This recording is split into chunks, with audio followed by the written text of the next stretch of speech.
ನಮಸ್ಕಾರ. ನಾನು ಸಿಗ್ಲಿ ಬಶ್ಯಾ, ಗದಗ ಜಿಲ್ಲಾ ಲಕ್ಷ್ಮೇಶ್ವರ ತಾಲೂಕು ಶಿಕ್ಷಣ ಗ್ರಾಮದ ಸಿಗ್ಲಿ ಬಶ್ಯಾನ. ಇವತ್ತು ಯಾರ ಬಗ್ಗೆ ಏನು ಕತೆ, ಸತ್ಯದ ಕತೆ ಹಂಚ್ಕೊತೀವೋ ಬಶ್ಯಾ ಅಂತ ನಿಮ್ಮ ಮನಸ್ಸು ಹೇಳ್ಬೋದು. ನಾನು ಮುಖ್ಯವಾದ ಒಬ್ಬ ವ್ಯಕ್ತಿಯ ಬಗ್ಗೆ ನಾನು ಕತೆ ಹಂಚ್ಕೊಳ್ತಾ ಇದ್ದೀನಿ. ಆ ವ್ಯಕ್ತಿ ಯಾರಂದರೆ, ಒಂದು ಭಾರತ ದೇಶದಲ್ಲಿ ಉತ್ತಮವಾದಂಥ ಹಾಗೂ ಧೈರ್ಯವಾದಂಥ ಹಾಗೂ ಶೌರ್ಯವಾದಂಥ ವ್ಯವಸ್ಥೆ ಯಾವುದಂದ್ರೆ ಅದು ಒಂದು ಹೋರಾಟ, ವಾಕ್ ಸ್ವಾತಂತ್ರ್ಯ. ಏನು ನಮ್ಮ ಸಂವಿಧಾನದೊಳಗೆ ಪ್ರತಿಯೊಬ್ಬ ಪ್ರಜೆಗೆ ವಾಕ್ ಸ್ವಾತಂತ್ರ್ಯ ಏನು ಕೊಟ್ಟಿದ್ದಾರೆ, ಅದನ್ನೇನಾದರೂ ಸರ್ಕಾರ ಕಿತಾಪತಿ ಮಾಡಿ ಕಿತ್ಕೊಂತು ಅಂದರೆ, ಏನು ಹೇಳಿ ಕಿತ್ಕೊಂತು ಅಂದರೆ, ನಮ್ಮ ಮಕ್ಕಳ ಮೇಲೆ ನಮ್ಗೆ ಹಕ್ಕು ಇರೋದಿಲ್ಲ, ನಮ್ಮ ಮೇಲೆ ನಮ್ಗೆ ಹಕ್ಕು ಇರೋದಿಲ್ಲ. ಯಾಕಂದರೆ ವಾಕ್ ಸ್ವಾತಂತ್ರ್ಯ ಅಂತ ಯಾಕಂತಾರೆ ಅಂದರೆ, ಈಗ ಒಬ್ಬ ಅಪರಾಧಿ, ಆರೋಪಿ 5 ನಿಮಿಷ ಚಟ, 5 ನಿಮಿಷ ದಾಟ, 5 ನಿಮಿಷ ಸಿಟ್ಟಿಗೆ ಒಬ್ಬನು ತಪ್ಪು ಮಾಡಿ ಒಂದು ಕೊಲೆ ಮಾಡಿಬಿಡ್ತಾನೆ. ಆತ ಜೈಲಿಗೆ ಹೋಗ್ತಾನೆ, ಪೊಲೀಸ್ರ ಕೈ ಸಿಗ್ತಾನೆ, ಸಿಕ್ಕು ಕೇಸ್ ಹಾಕಿ ಜೈಲಿಗೆ ಹೋಗ್ತಾನೆ. ಜೈಲಿಗೆ ಹೋಗಿದ್ದಾಗ ಆತ ಕೊಲೆ ಮಾಡಿದಾನ ಅನ್ನೋದಕ್ಕೆ ಆಧಾರಗಳು ಇದ್ದರೂ ಆತನ ಹಕ್ಕಿಗೆ ಧಕ್ಕೆ ಕೊಡೋಂಥ ಯಾವುದೇ ರೀತಿ ಆಗಲಿ, ಆತನ ಕುಟುಂಬದ ಹಕ್ಕಿಗೆ ಧಕ್ಕೆ ಕೊಡೋಂಥ ಯಾವುದೇ ರೀತಿ ಆಗಲಿ ಪೊಲೀಸ್ನವರು ಕೈಗೊಳ್ಳಬಾರ್ದು. ಅಪರಾಧ ಯಾರು ಮಾಡಿದಾರ ಅವ್ರ ಮೇಲೆ ಸಂಕ್ಷಿಪ್ತವಾದಂಥ ತನಿಖೆ ಆಗಬೇಕು. ಅವನ ಹೇಳಿಕೆಯ ಮೇಲೆ ಯಾರು ಎಂತೂ ಎಲ್ಲದು ಪಂಚನಾಮ ಮಾಡಬೇಕು, ಸೋಕುಸಿ ಹೇಳಿಕೆ ಕೊಡ್ತಾರೆ. ಹಿಂಗಿದ್ದಾಗ ಇವತ್ತಿಂಥ ಒಂದು ಕಾನೂನಲ್ಲಿ ಈಗ ಅವನ ಅಪರಾಧಿನ ಜೈಲಿಗೆ ಹಾಕಿದ್ರು. ಜೈಲಿಗೆ ಹಾಕಿದಾಗ ಅವನ ತಪ್ಪು ಮಾಡದೇ ಇರಲಿ, ತಪ್ಪು ಮಾಡದೇ ಇದ್ದಿರಲಿ, ಅವನಿಗೆ ಹೊಡೆ ಹಕ್ಕು ಜೈಲಿನಲ್ಲಿ ಯಾರಿಗೂ ಇಲ್ಲ. ಯಾಕಂದ್ರೆ ಅದು ಒಂದು ಕಾನೂನು ವ್ಯವಸ್ಥೆ ಏನು ಹೇಳುತ್ತೆ ಅಂದರೆ, had the crime but not the criminal. ಅಪರಾಧಕ್ಕೆ ಕಾನೂನು ಶಿಕ್ಷೆ ಕೊಟ್ಟಿದೆಪ್ಪ ಪುಣ್ಯಾತ್ಮರ, ಆದರೆ ಕಾನೂನು ನನ್ನ ಹಕ್ಕಿಗಾಗಲಿ ನನ್ನ ಕುಟುಂಬದ ಹಕ್ಕಿಗಾಗಲಿ ಧಕ್ಕೆ ಕೊಡೋಂಥ ವ್ಯವಸ್ಥೆ ಕಾನೂನಿನಿಂದ ಆಗಬಾರ್ದಂಥ ಕಾನೂನ ಮನಗೊಳ್ಬೇಕದು. ಯಾಕಂದರೆ ನಿಮ್ಗೆ ಹಕ್ಕು, ಕಾನೂನಿಗಿರೋದು ಹಕ್ಕು ಶಿಕ್ಷೆ ಕೊಡೋಕ್ಕೆ ಮಾತ್ರ. ಆ ಶಿಕ್ಷೆ ಕೊಟ್ಟರು ಆ ಮಾನವ ಹಕ್ಕು ಆಯೋಗ ಏನೈತಲ್ಲ, ಬಟ್ ನಾಟ್ ದಿ ಕ್ರಿಮಿನಲ್, ಅದ್ರೊಳಗೆ ಶಿಕ್ಷಣ ಕೊಡು ಅಂತ ಹೇಳಿದ್ದಾರೆ. ನೀವೆಲ್ಲಿ ಶಿಕ್ಷಣ ಕೊಡ್ತಾಯಿದ್ರಿ? ಜೈಲೊಳಗಡೆ ಎಲ್ಲಿದೆ ಪರಿವರ್ತನೆಯ ಜಗದ ನಿಯಮ? ಒಂದು ಲೈಬ್ರರಿ ಬೇಕು, ಪ್ರತಿಯೊಂದು ವ್ಯವಸ್ಥೆ ಬೇಕು. ಆ ವ್ಯವಸ್ಥೆ ಇದ್ದರೂ ಅದನ್ನು ಯಾರೂ ಉಪಯೋಗ ಮಾಡಿಲ್ಲ. ಇವತ್ತು ಹೊರಗಡೆ ಇಸ್ಪೇಟ್ ಆಡಿದ್ರೆ ಒದ್ದು ಎಳ್ಕೊಂಬಂದು ಜೈಲಿಗೆ ಹಾಕ್ತಾರೆ, ಜೈಲಿನಾಗ ಇಸ್ಪೇಟ್ ಆಡಿದ್ರೆ ಇನ್ನೆಲ್ಲ ಹಾಕ್ತಾರೆ ಅಂತಂದು ಜೈಲ ಒಂದು ಅಕಾಡ್ ಮಾಡಿಕೊಂಡು ಆಟ ಆಡ್ತಾಯಿದ್ದಾರೆ. ಕೇಳೋರಿಲ್ಲ, ಹೇಳೋರಿಲ್ಲ. ಅದಕ್ಕೆ ಬೇರೆ ನಮ್ಮ ಕರ್ನಾಟಕದ ಒಬ್ಬ ಹೈಯರ್ ಆಫೀಸರು ಅಲೋಕ್ ಕುಮಾರ್ ಅವರು ಒಂದು ಕಾನೂನು ಜಾರಿಗೆ ತರಾಕತ್ತಾರೆ. ನನ್ನ ಮಕ್ಕಳ, ನೀವು ಒಂದೊಂದು ಕಾನೂನು ಜಾರಿಗೆ ಮಾಡ್ಕೊಂತ ಹೋಗ್ತಿರಲ್ಲ, ನಿಮಗೆ ಯಾಕೆ ಕಾನೂನು ಜಾರಿಗೆ ತರಬಾರ್ದು? ನಿಮ್ಮ ಒಂದು ವ್ಯವಸ್ಥೆಯ ಬಗ್ಗೆ ಒಂದೊಂದು ಪೊಲೀಸ್ ಸ್ಟೇಷನ್ನಲ್ಲಿ ಯಾವ ರೀತಿ ಗೌರವ ಕೊಡ್ತಾರೆ ಅನ್ನೋದು ಮೊದಲು ನಿನ್ನ ಒಂದು ವ್ಯವಸ್ಥೆ ಎನ್.ಆರ್ನ ಪರಿಶೀಲಿಸ್ಕೊ. ಆಮೇಲೆ ರೌಡಿಗಳ್ನ, ಕಳ್ಳರನ್ನ, ಕೊಲೆಗಾರನ ಅವರಿಗೆ ಒಂದು ಕಾನೂನು ಜಾರಿಗೆ ಮಾಡು. ನಿನ್ನ ಕಡೆಯಿಂದ ಕಂಟ್ರೋಲ್ ಆಗೋದಿಲ್ಲ. ಯಾಕಂದರೆ ನೀನು ತಿಂತೀವೋ ಬಿಟ್ಟಿಯೋ ನನಗೆ ಗೊತ್ತಿಲ್ಲ, ಆದರೆ ತಿನ್ನೋರ್ನು ಭಾಳ ಮಂದಿ ಇಟ್ಕೊಂಡಿಯಲ್ಲ, ಅಂಥ ಸುಳೆ ಮಕ್ಕಳನ್ನ ಒದ್ದು ಹೊರಗೆ ಹಾಕಿ, ಒಳ್ಳೆಯವ್ರನ್ನ ಇಟ್ಕೊಂಡು ನಮಗೆ ಬುದ್ಧಿ ಹೇಳಕ್ಕೆ ಬಾ. ಅವರೆಲ್ಲ ನಮ್ಮಿಂದ ಹೇಳಿ ತಿಂತಾರೆ, ನಾವು ಅವ್ರನ್ನ ಉಪಯೋಗ ಮಾಡ್ಕೊತೀವಿ. ನೀನೊಬ್ಬ ಕರೆಕ್ಟಾಗಿ ಬಂದು ಹಿಂಗೆ ಹೇಳಾಕತ್ತೀಯಲ್ಲ, ಮೊದಲು ನಿನ್ನ ವ್ಯವಸ್ಥೆನ ಮಡಿಯಾಗಿಟ್ಕೋ. ನಿನ್ನ ಎನ್.ಆರ್ನ ನೀನು ಪರಿಶೀಲಿಸ್ಕೊ. ನೀನು ಇಷ್ಟು ವರ್ಷ ಸರ್ವೀಸ್ನಲ್ಲಿ ನಿನ್ನ ಮೇಲೆ ಏನು ಆರೋಪ ಇತ್ತು, ಆ ಆರೋಪದಲ್ಲಿ ನಿನಗೆ ಎಷ್ಟು ಪವರ್ ಇದ್ದಿದ್ದು, ಎಷ್ಟು ಪವರ್ ಕಳ್ಕೊಂಡು ಈಗ ಮತ್ತು ಪವರ್ ತೊಗೊಳಕತ್ತಿದ್ದಿ. ನೀ ಸೆಕೆಂಡ್ ನಮ್ಮ ಕರ್ನಾಟಕದಾಗ ಯೋಗಿ ಆದಿತ್ಯನಾಥ್ ಅಂತ ನಾ ಹೇಳ್ತೀನಿ. ಯಾಕಂದರೆ ಈ ಕರ್ನಾಟಕದಲ್ಲಿ ಹೊರ ರಾಜ್ಯದಿಂದ ಬಂದಂಥವ್ರು ಏನು ಕಿಸೋಕ್ಕಾಗಲ್ಲ, ಕಿತ್ಕೊಳ್ಳೋಕ್ಕಾಗಲ್ಲ ಕರ್ನಾಟಕದಲ್ಲಿ. ಯಾಕಂದರೆ ಕರ್ನಾಟಕದ ಇತಿಹಾಸ ಹಂಗೈತಿ. ಸಿಂಗಮ್ ಯಾರು ಅಣ್ಣಾಮಲೈ ತಮಿಳ್ನಾಡಿಂದ ಬಂದ, ಏನು ಕಿತ್ಕೊಂಡ? ಸಿಂಗಮ್ ಅಂತ ನಾವು ಬಿರುದು ಕೊಟ್ವಿ. ಬಟ್ ಆತ ತನ್ನ ನೌಕರಿನೂ ಕಳ್ಕೊಂಡ, ರಾಜಕೀಯನೂ ಕಳ್ಕೊಂಡ. ಕಳೆ ತೆಗಿಯೋಕೆ ಹೆಂಡತಿ ಮಕ್ಕಳು ಕರ್ಕೊಂಡು ರೈತನ ಜೊತೆಲಿ ಹೋಗ್ಬೇಕು ಅವ. ಹಾಂ, ನಿಂದು ಪರಿಸ್ಥಿತಿ ಹಂಗೆ ಹಾಕಿತ್ತು. ಲಾಟ್ರಿ ಅದರಲ್ಲಿ ಹಗರಣದಲ್ಲಿ ನಿನ್ನ ಪರಿಸ್ಥಿತಿನ ಹಂಗೆ ಹಾಕಿತ್ತು. ಆದರೆ ನಿನಗೆ ವ್ಯಾಲ್ಯೂವೇಷನ್ ದೊಡ್ಡ ದೊಡ್ಡ ಕೈವಾಡ ಇಟ್ಕೊಂಡು ಆಟ ಆಡ್ಕೊಂಡು ಹೊರಗೆ ಬಂದುಬಿಟ್ಟು BJP ಕಾಲು ಹಿಡ್ಕೊಂಡು. ಈಗ ಮತ್ತೆ ಬಾಲ ಬಿಚ್ಚಕ್ಕೆ ಹೋಗಬೇಡ. ಹಳೆಯ ಲಿಸ್ಟ್ ಓಪನ್ ಮಾಡಿದ್ರೆ ಎಲ್ಲ ಕರ್ನಾಟಕದ ಜನರು ಎಲ್ಲರಿಗೂ ಗೊತ್ತಿದೆ ನಿನ್ನ ಆಟ ಹೆಂಗೆ ಆಟ ಆಡ್ತಿ, ಹೆಂಗಿಲ್ಲ ಎಲ್ಲನೂ ಗೊತ್ತಿದೆ. ಬನ್ನಿ, ಈ ಸಿಗ್ಲಿ ಬಸ್ಸನ್ನ ಜೊತೆಲೇ ತರ್ಕಕ್ಕೆ ಅಲೋಕ್ ಕುಮಾರ್ ಅವರೇ ನಾ ಸ್ವಾಗತ ಮಾಡ್ತೀನಿ. ನಿಮ್ಮ ಡಿಪಾರ್ಟ್ಮೆಂಟ್ ಯಾವ ವ್ಯವಸ್ಥೆಯಲ್ಲಿ ನಡ್ಕೊಂಡೈತಿ, ನಿಮ್ಮ ಸರ್ವಿಸ್ ಎಷ್ಟು, ನನ್ನ ಸರ್ವಿಸ್ ಎಷ್ಟು, ನನಗೆಷ್ಟು ಅನುಭವ ಇದೆ, ನಿಮಗೆಷ್ಟು ಅನುಭವ ಇದೆ. ನೀವು ಬರೀ ಕೇಸ್ ಫೈಲ್ ಮೇಲೆ ನೀವು ಆಟ ಆಡ್ತೀರಾ. ನಾನು ಪ್ರತಿಯೊಂದು ಅನುಭವದಿಂದ ಆಟ ಆಡಿದ್ದೀನಿ. ನಿಮ್ಗೆ ಸವಾಲು ಆಗ್ತೀನಿ, ತರ್ಕಕ್ಕೆ ಕರಿತೀನಿ. ಯಾಕಂದ್ರೆ ವಾಕ್ ಸ್ವಾತಂತ್ರ್ಯ ಇದೆ. ಒಬ್ಬರ ಹಕ್ಕಿಗೆ ಧಕ್ಕೆ ಕೊಡೋಕ್ಕೆ ಯಾರೇ ಹೋದ್ರೂ ಅವ್ರ ವಿರುದ್ಧ ಹೋರಾಟ ಮಾಡೋ ಹಕ್ಕು ಪ್ರತಿಯೊಬ್ಬರಿಗೂ ಇದೆ. ಹಾಗೆ ನೀವು ಯಾವುದೇ ವ್ಯವಸ್ಥೆಯಲ್ಲಿರಿ, ನಿಮ್ಮ ವ್ಯವಸ್ಥೆಯ ವಿರುದ್ಧನೇ ನಾನು ಹೋರಾಟ ಮಾಡ್ತೀನಿ. ನೀವು ಮೊದಲು ಮಡಿಯಾಗಿರಿ, ಆಮೇಲೆ ಎಲ್ಲರನ್ನೂ ಮಡಿ ಮಾಡಿ. ನೀವೇ ಮಡಿ ಆಗಿಲ್ಲ, ದೊಡ್ಡ ದೊಡ್ಡ ಜೈಲು ಬೇಕಾಗಿತ್ತಾ ನಿಮ್ಮ ಕೈಯಾಗ ಕಟ್ಟಾಕ? ಯಾಕಂದ್ರೆ ನೀವು ಬಿಸ್ನೆಸ್ ಮಾಡ್ಕೊಂಡಿದ್ದೀರಿ. ನಿಮ್ಮ ಹೆಂಡ್ರ ಮಕ್ಕಳು ಆ ಗೋಷ್ಠದಾಗ ಇಟ್ಟು ನೀವು ಆರಾಮ ಬೆಂಗಳೂರು ಆರಾಮ 6 ತಾಸು ಡ್ಯೂಟಿ ಮಾಡಿ ಆರಾಮಾಗಿ ಮುಕ್ಕೊತೀರಿ. ಕೊಡೋರು ಹಿಂಸೆ ಕೊಡ್ತೀರಿ. ಇವೆಲ್ಲ ರಾಜಕೀಯ ಒಳಗೆ ಸಿಕ್ಕಾಕೊಂಡು ನೀವೆಲ್ಲ ಹಳರಾಗಿದ್ದೀರಿ. ಅವೆಲ್ಲ ಬಿಡ್ರಿ. ಮೊದಲು ನಿಮ್ಮ ಎನ್ನಾರನ್ನ ಸರ್ವಿಸ್ ಮಾಡಿಕೊಂಡು ನೀವು ಮಡಿಯಾಗಿ ಇದು ಮಾಡಿ.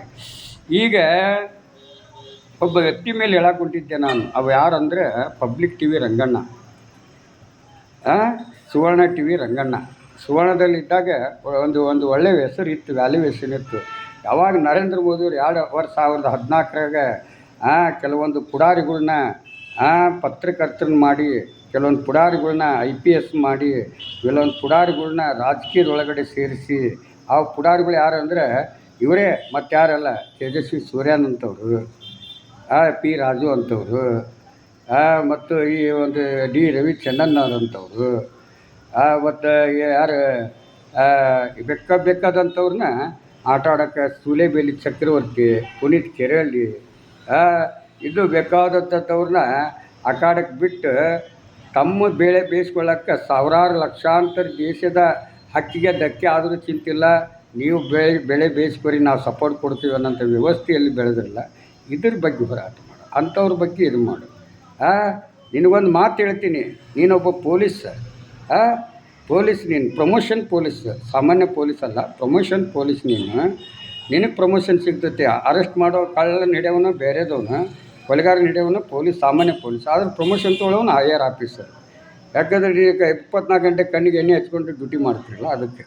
ಹಾಗಿದ್ದಾಗ ಈಗ ಸಾಮಾನ್ಯ ಪೊಲೀಸರು, ಸಾಮಾನ್ಯ ಪೊಲೀಸರಿಗೆ ಯಾವ ಪ್ರಮೋಷನ್ ಸಿಕ್ಕಿದೆಪ್ಪ?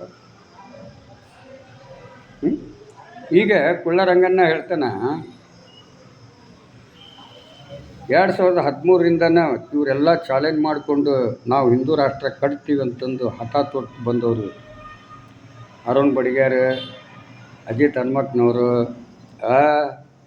ರಂಗನಾಥ್ ಭಾರದ್ವಾಜ, ಮತ್ತು ಅವ ಯಾರು ಶೆಟ್ಟಿ, ಕಾಮಿಗಳನ್ನ ಅತ್ಯಾಚಾರಿಗಳನ್ನ ಬಚಾವ್ ಮಾಡಿದ್ನಲ್ಲ ಆ ಶೆಟ್ಟಿ, ರಾಕೇಶ್ ಶೆಟ್ಟಿ ಅಂತವರು, ಇನ್ನೂ ಕೆಲವೊಂದು ಪುಡಾರಿಗಳು, ಇಂಥವ್ರನ್ನೆಲ್ಲ ಬೆಳೆಸಿ ಇವತ್ತು ಹಿಂದೂ ರಾಷ್ಟ್ರ ಹಾಗೆ ಆಕೈತೆ ಅಂತಂದು 3 ಹಂತ ತ್ರಿಪದಿ ಪಡೆದಂಥ ನರೇಂದ್ರ ಮೋದಿಯವರು ಆಡಳಿತ, ಅತಿ ಹೆಚ್ಚಿನ ಆಡಳಿತ ಕೊಟ್ಟರು ಇವ್ರಿಗೆ ಹಿಂದೂ ರಾಷ್ಟ್ರ ಮಾಡೋಕ್ಕಾಗಲಿಲ್ಲ ಅನ್ನೋ ಉದ್ದೇಶಕ್ಕೆ ಇವತ್ತು ರಂಗ, ಪಬ್ಲಿಕ್ ರಂಗ ಇವತ್ತು ಮೋದಿಗೆ ವಿರೋಧ ವ್ಯಕ್ತಪಡಿಸ್ತಾ ಇದ್ದಾರೆ. ಯಾಕಂದರೆ ನಿನ್ನ ಕಡೆಯಿಂದ ಹಿಂದೂ ರಾಷ್ಟ್ರ ಮಾಡೋಕ್ಕಾಗಲಿಲ್ಲ ಅಲ್ಕ ನನ್ನ ಮಗನೇ, ನೀನು ವೇಸ್ಟ್, ನನ್ನ ಮುಂದೆ ಬಂದು ನಿಂತ್ಕೋ, ನೀ ಏನೇನು ಆಟ ಆಡಿದೀ ಅದಕ್ಕೆ ನಾ ಕೇಳಿದ ಉತ್ತರ ಕೊಡು ಅಂತ ಇವತ್ತು ಸೇವಿಂಗ್ ಎಲ್ಲ ಮಾಡಿಸಿ ಯಾರತ್ತಿದೆ ಆ ಒಂದು BJP ಒಂದು ಧಿಕ್ಕಾರ ಹಾಕಿ.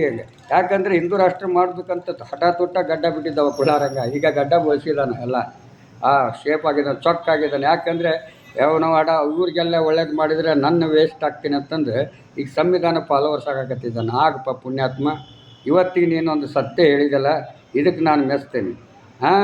ಇವತ್ತು ಮೋದಿಯವರಿಗೆ ನಾನು ಕೇಳೋದು ಸಾವಿರಾರು ಪ್ರಶ್ನೆ ಅದು. ಅದರಲ್ಲಿ ಬರೀ ಕೇವಲ ಒಂದು 5-6 ಪ್ರಶ್ನೆಗೆ ಉತ್ತರ ಕೊಟ್ಬಿಡಲಿ ಮೋದಿ. ಕುಳ್ಳರಂಗಣ್ಣ ನಿನಗೂ ಅಷ್ಟೇ, ನೀನು ಎಲ್ಲರಿಗೂ ಆಟ ಆಡಿಸಿರ್ಬೋದು, ಆದರೆ ನನಗೆ ಆಟ ಆಡ್ಸೋಕ್ಕಾಗಲ್ಲ. ನಾ ಪುನೀತ್ ರಾಜ್ಕುಮಾರ್ಗಿಂತನೂ ಇತಿಹಾಸಗಾರ ಆಗ್ಬೇಕನ್ನೋನು. ಹಾಂ, ಯಾವತ್ತು ಈ ದೇಶದಲ್ಲಿ ಪ್ರತಿಯೊಬ್ಬನ ರೆಕಾರ್ಡ್ ಮುರಿಬೇಕನ್ನೋರು ಹುಟ್ಕೋಬೇಕು. ಹಾಂ, ಒಬ್ಬನ ಬದುಕಿನಲ್ಲಿ ಇವತ್ತು ನೋಡಿ ಕೋರ್ಟ್ನಲ್ಲಿ ಏನಾಗುತ್ತೆ, ಆ ಸೀನಿಯರ್ ಲಾಯರ್ ಒಂದು 20 ಮಂದಿ ಅಸಿಸ್ಟೆಂಟ್ ಇಟ್ಕೊಂಡ್ಬಿಡ್ತಾರೆ. ಅಸಿಸ್ಟೆಂಟ್ ಇಟ್ಕೊಂಡ್ಬಿಡ್ತಾರೆ. ಅವ್ರು 15 ವರ್ಷ ಅವ್ರು ಅಸಿಸ್ಟೆಂಟಾಗೇ ಜೀವನ ಮಾಡಿಬಿಡ್ತಾರೆ. ಯಾಕಂದರೆ ಯಾವುದೇ ಒಂದು ಕಾನೂನಿನಲ್ಲಿ ಪದವೀಧರ ಆದಂಥ ಪ್ರಜೆಗೆ ವಕೀಲ ಆಗಿ ಅವ್ರಿಗೆ ನಾನು ಕೇಳೋದು ಇಷ್ಟೇ, ನಿಮ್ಮ ಹಕ್ಕನ್ನು, ಇನ್ನೊಬ್ಬರ ಹಕ್ಕನ್ನು ನೀವು ಪ್ರತಿಪಾದಿಸ್ತೀರಿ ಅಂದರೆ, ಅವ್ರಿಗೆ ನ್ಯಾಯ ದೊರಕಿಸ್ಕೊಡ್ತೀನಿ ಅಂದರೆ, ಇನ್ನೊಬ್ಬರ ಹೇಳಿಕೆಗಳನ್ನು ತಿಳ್ಕೊಂಡು ನೀವು ವಾದ ಮಾಡಿ ನ್ಯಾಯ ಕೊಡಿಸೋದು ಅವಶ್ಯಕತೆ ಇಲ್ಲ. ನಿಮ್ಮ ವಾದ, ನಿಮ್ಮ ತಲೆ ಮುಂದೆ ಇಟ್ಕೊಂಡು ಒಬ್ಬ ಆರೋಪಿ ಕಕ್ಷಿದಾರನ ಕೇಸ್ ಹಿಡ್ಕೊಂಡು ಅವ್ನು ತಪ್ಪು ಮಾಡಿದ್ದ ಕರೆ ಆಗಿದ್ದರೆ ತಕ್ಕ ಮಟ್ಟಿಗೆ ಅವನಿಗೊಂದು ಶಿಕ್ಷೆ ಕೊಡಿ ಅಂತ ಹೇಳಂತ ನೀವು ನ್ಯಾಯವಾದಗಳು ಉಟ್ಕೋಬೇಕು. ತಪ್ಪು ಮಾಡದಿದ್ದರೆ ಅವನ್ನ ಬೇಗ ಬಿಡುಗಡೆ ಮಾಡಿ, ಅವನ ಹಕ್ಕಿಗೆ ಧಕ್ಕೆ ಆಗಿದೆ ಅದಕ್ಕೊಂದು ಪರಿಹಾರ ಕೊಡಿ ಅನ್ನೋಂಥ ಲಾಯರ್ ಇರಬೇಕು. ನೀವೆಲ್ಲ ಯಾವ ರೀತಿ ಆಟ ಆಡಿದ್ದೀರಾ ಕಾನೂನಲ್ಲಿ? ಯಾವ ರೀತಿ ಆಟ ಆಡಿದ್ದೀರಾ? ಸತ್ತ ಮೇಲೆ ತೀರ್ಪು, ಸತ್ಯನ ಮೇಲೆ ಪಂಚನಾಮ, ಸತ್ಯನ ಮೇಲೆ ಪರಿಹಾರ, ಇದೇ ತಾನೇ ನಿಮ್ಮದು. TRPಗೋಸ್ಕರ ಮಾಧ್ಯಮಾಂಗ ಇವತ್ತು ಕೆಟ್ಟ ಕೆರ ಹಿಡಿದು ಹೋಗಿದೆ. ಇವೆಲ್ಲ ಮುಂದೆ ಬಡವರು ಪ್ರಶ್ನೆ ಕೇಳ್ತಾರೆ. ಬಡವ್ರು ಯಾವತ್ತೂ ಅಪರಾಧಗಳು ಆಗೋಕ್ಕೆ ಇಷ್ಟಪಡಲ್ಲ. ಅವರಿಗೆ ಕಾನೂನು ಗೊತ್ತಿಲ್ಲದಕ್ಕೋಸ್ಕರ ಇನ್ನು ಮುಂದೆ ಎಲ್ಲರಿಗೆ ಕಾನೂನು ಗೊತ್ತಾಗ್ತಾಯಿದೆ, ಸಂವಿಧಾನ ಗೊತ್ತಾಗ್ತಾಯಿದೆ. ಇವತ್ತು ಯಾವುದು ಬ್ಯಾಡಾಗೈತಿ ದೇಶಕ್ಕೆ ಅದು ಬೇಕಂತಂದು, ಯಾಕಂದರೆ ಈ ಕಾಂಗ್ರೆಸ್ ಪಕ್ಷನ, ಕರ್ನಾಟಕ ಪಕ್ಷನ ತೊಳಿಬೇಕಂತಂದು ಅವ್ರ ಮೇಲೆ ಚೂ ಬಿಡಾಕತ್ತಿದ್ದಾರೆ ನರೇಂದ್ರ ಮೋದಿ. ಯಾಕಂದರೆ ಕರ್ನಾಟಕದಲ್ಲಿ BJP ಸರ್ಕಾರಕ್ಕೆ ಮಿಟ್ರ್ ಇಲ್ಲ, ಯಾವುದೂ ಇಲ್ಲ. ಯಾರು ಅವರು ವೇಸ್ಟ್ಗಳು. ಅವರು ಕಾಂಗ್ರೆಸ್ನಲ್ಲಿ ಇದ್ದಂಥವ್ರು ಆದ್ರೂ ಸ್ವಲ್ಪ ಬಡವರಿಗೆ ಹೊಟ್ಟೆಗೆ ಅನ್ನ ಹಾಕಿ ಋಣ ತೀರಿಸಿದ್ದಾರೆ. ಈ BJP ಒಬ್ಬನಿಗೆ ಬೊಮ್ಮಾಯಿ ಹೇಳಿದ್ನಲ್ಲ ಮಂಗಳೂರಿನಲ್ಲಿ ಗೋಲಿಬಾರ್ ಆದಾಗ, ಒಂದು ಗುಂಡಿಗೆ 6 ಮಂದಿ ಸಾಯ್ಬೇಕಂತ ಹೇಳ್ತಿ ಕೊಟ್ಟಿದ್ದವು. ಹೊಡಿರಿ ಅಂತಂದು. ನನ್ನ ಮಕ್ಕಳಲ್ಲೇ ಬಡವರಿ ಹಣದ ಮೇಲೆ ಆಟ ಆಡೋ ನನ್ನ ಮಕ್ಕಳ ತಿರ್ಪಿ, ನನ್ನ ಮಕ್ಕಳೇ, ನಿಮಗೆ ಗೌರವನ ಮೊದಲು ನಿಮ್ಮ NRನ ಪರಿಶೀಲಿಸೋಕ್ಕೆ ಸಿಗ್ಲಿ ವರ್ಷ ಲಾ ಓದಿ ಬಂದಿದ್ದ. ನನಗೆ ಅನುಭವ ಇದೆ. ನಿಮ್ಗೆ ಯಾವ ರೀತಿ ನಾನು ಹಾಕಿ ಗಾಳದಲ್ಲಿ ಸಿಗಿಸ್ಬೇಕನ್ನೋದು ಸಿಗಿಸ್ತೀನಿ. ನೀವು ಎಲ್ಲಿ ಹೋದ್ರೂ ಈ ಸಿಗ್ಲಿ ಬಸ್ಸಿನ ಕೈಯ ಬಚಾವಾಗಕ್ಕಾಗಲ್ಲ. ಜನನ ಎತ್ತಿ ಹಿಡಿತೀನಿ, ಜನರಿಗೆ ಕಾನೂನಿನ ಜ್ಞಾನ ತುಂಬ್ತೀನಿ, ಸಂವಿಧಾನನ ಅರಿವನ್ನ ಮೂಡಿಸ್ತೀನಿ. ಆವಾಗ ಗೊತ್ತಾಗೋದು ಪ್ರತಿಯೊಬ್ಬ ಪ್ರಜೆಯ ತಾಕತ್ತು, ಅವನಿಗೆ ಸಿಗಬೇಕಾದಂಥ ಸವಲತ್ತು, ಮೀಸಲಾತಿ, ಗೌರವ, ಶಿಕ್ಷಣ ಎಲ್ಲನೂ ಪಡ್ಕೊಳ್ಳೋಂಥ ವ್ಯವಸ್ಥೆ ಪ್ರತಿಯೊಬ್ಬರ ತಲೆಯಲ್ಲಿ ಇಡ್ತೀನಿ. ಆವಾಗ ನಿಮ್ಮ ಸರ್ಕಾರ ಇಟೇ ಆಗುತ್ತೆ, ಜೈಲು ಇಟೋ ಆಗುತ್ತೆ, ಕೋರ್ಟು ಇಟಾಗುತ್ತೆ, ನೀವು ಕಳೆ ತೆಗಿಯೋಕೆ ಬರಬೇಕಾಗತ್ತೆ. ಯಾಕಂದರೆ ಪ್ರತಿಯೊಬ್ಬನು ಸಮಾನತೆಯಲ್ಲಿ ಬದುಕಬೇಕಾದ್ರೆ ಆಗಬೇಕು. ಒಬ್ಬನಿಗೆ ಸಾವಿರಾರು ಕೋಟಿ ದುಡ್ಡು, ಸಾವಿರಾರು ಕೋಟಿ 100 ಎಕರೆ ಜಮೀನು, ಅಧಿಕಾರ. ಒಬ್ಬನಿಗೆ 10 ಮಕ್ಕಳಿದ್ದು ಮಕ್ಕಳಿಗೆ ಒಂದೊಂದು ಮಗಳಿಗೆ ಮದುವೆ ಮಾಡಿ ಒಂದು ತೊಲಿ ಬಂಗಾರ ಕೊಟ್ಟು ಮಗಳಿಗೆ ಮದುವೆ ಮಾಡಿ ಸಂತೋಷ ಪಡೋಂಥ ವ್ಯವಸ್ಥೆ ಎಲ್ಲ ನೋಡಿಕೊಂಡು ಆಟ ಆಡ್ತಿರಲ್ಲ. ಅದಕ್ಕೆ ನನ್ನ ಮಕ್ಕಳೇ, ಮಾತಾಡಲಿಲ್ಲ ದೇವರಿಗೆಲ್ಲ ನೀವು ಕಿರೀಟ, ಬಂಗಾರ, ಆಸ್ತಿ ಎಲ್ಲ ಕೊಡ್ತಿರಲ್ಲ. ನನ್ನ ಮಕ್ಕಳ ಬಡವರಿಗೆ ತಿನ್ನಿಸ್ರಿ. 4 ತಾಸು ಅವ್ರು ಬದುಕಿದರೆ ನಮ್ಮ ದೇಶದ ಲೆಕ್ಕ ಇನ್ನೂ ಹೆಚ್ಚಿಗೆ ಇರ್ತೈತಿ. ಚೀನಾಕ್ಕಿಂತನೂ ಜಾಸ್ತಿ ಜನಸಂಖ್ಯೆ ಆಗಬೇಕನ್ನೋಂಥ ಛಲ. ದೇಶ ಬೆಳಿಬೇಕು, ಬೆಳೆಸ್ಬೇಕು, ದೇಶನ ಗಟ್ಟಿಗೊಳಿಸ್ಬೇಕು. ನಿಮ್ಮಂಥವ್ರು 4 ಮಂದಿ ಇಟ್ಕೊಂಡು ದೇಶ ಆಳ್ತೇನೆ ಅನ್ನೋ ಪುಡಾರಿಗಳಿಗೆಲ್ಲ ಈ ಸಿಗ್ಲಿ ಬಸ್ ತಲೆ ಕೆಡಿಸ್ಕೊಳ್ಳಲ್ಲ. ಜೈ ಹಿಂದ್, ಜೈ ಕರ್ನಾಟಕ, ಜೈ ಕನ್ನಡ, ಜೈ ಶ್ರೀರಾಮ್, ಜೈ ಭೀಮ್. ಇನ್ನು ಮುಂದಾದರೂ ಕುಳ್ಳರಂಗವರು, ಯಾಕಂದರೆ ಅವ್ರ ಮೈಂಡ್ಗೆ ನಾನು ಭಾಳ ಗೌರವ ಕೊಡ್ತೀನಿ. ಅವ್ರು ಹೇಳಿದ್ರು ನನಗೆ ಹಿಂದೆ, ಸಿಗ್ಲಿ ಬಸ್ಸನ್ನು ಹೋರಾಟ ಪಾದಯಾತ್ರೆ ಮಾಡಬೇಕಾದಾಗ ಬರೀ ಸಿಗ್ಲಿ ಬಸ್ಸಕ್ಕೆ ಧಾರವಾಡ ಜಿಲ್ಲೆಯಿಂದ ಬೆಂಗಳೂರು ರಾಜಧಾನಿವರೆಗೆ ಅಷ್ಟೇ ಮಾಡೋಂಗಿಲ್ಲ, ಮುಂದೆ ದಿಲ್ಲಿವರೆಗೂ ಪಾದಯಾತ್ರೆ ಮಾಡೋ ತಾಕತ್ತು ಅವನಿಗಿದೆ, ಅವನ ತಲೆ ಇದೆ ಅಂತ ಹೇಳಿಕೆ ಕೊಟ್ಟಿದ್ರು. ಬಟ್ ನಾನು ಅವ್ರ ಮೇಲೇನ ಅಲಿಗೇಷನ್ ಮಾಡಿದೆ. ಯಾಕಂದರೆ ಅವರು ರಾಜಕೀಯ ರೀತಿಯಲ್ಲಿ ಮಾತುಗಳನ್ನು ಕಂಡುಕೊಂಡ ನಾನು ಅವ್ರ ಮೇಲೆ ತುಂಬ ಅಲಿಗೇಷನ್ ಮಾಡಿದ್ದೀನಿ, ಅವರ ವಿರುದ್ಧ ಹೋರಾಟ ಮಾಡಿದ್ದೀನಿ. ಆದರೆ ಇವತ್ತು ಒಂದು ಮಾತು ಹೇಳಿದ್ರಲ್ಲ ಮೋದಿಯವರ ವಿರುದ್ಧ, ಈ ಗತ್ತನ ಇನ್ನು ಪ್ರತಿಯೊಂದು ಅವ್ರು ಆಡಿದಂಥ ಆಟಗಳಲ್ಲಿ ನಡೆದಂಥ ಪ್ರತಿಯೊಂದು ಗೊತ್ತಾದಂಥ ವಿಚಾರಗಳನ್ನ ಪಬ್ಲಿಕ್ಕಿಗೆ ಹಂಚ್ಕೊಂಡ್ರೆ ನಿಜವಾಗಿ ಪಬ್ಲಿಕ್ ರಂಗಣ್ಣಾಗೇ ಉಳಿತಾನೆ. ಇಲ್ಲ ಅಂದರೆ ಪಬ್ಲಿಕ್ ರಂಗಣ್ಣ ರಂಗಣ್ಣಾಗಲ್ಲ, ಮಂಗಣ್ಣನ ಆಗ್ತಾನೆ. ಜೈ ಹಿಂದ್, ಜೈ ಕರ್ನಾಟಕ, ಜೈ ಕನ್ನಡ, ಜೈ ಶ್ರೀರಾಮ್, ಜೈ ಜೈ.